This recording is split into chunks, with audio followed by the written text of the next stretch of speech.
As the world knows, the Syrian people have suffered terribly under the prolonged brutality of the Assad regime.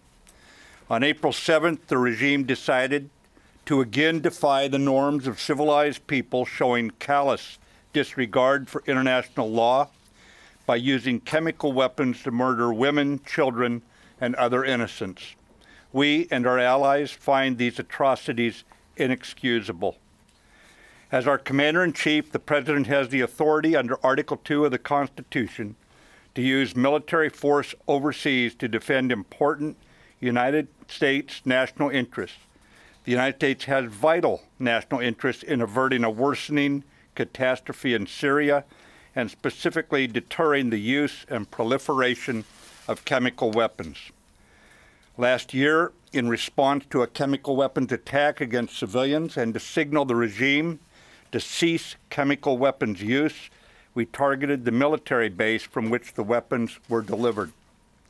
Earlier today, President Trump directed the U.S. military to conduct operations in consonance with our allies to destroy the Syrian regime's chemical weapons research, development, and production capability.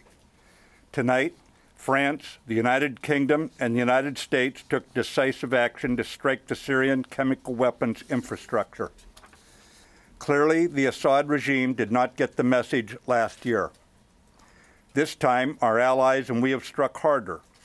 Together, we have sent a clear message to Assad and his murderous lieutenants that they should not perpetrate another chemical weapons attack for which they will be held accountable.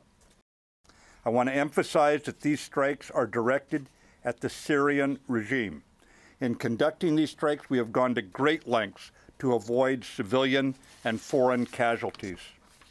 But it is a time for all civilized nations to urgently unite in ending the Syrian civil war by supporting the United Nations-backed Geneva peace process.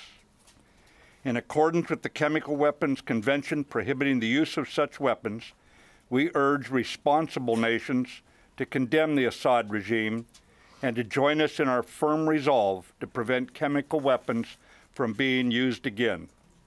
I'll address the strike from the military dimension. At 9 p.m. Eastern Standard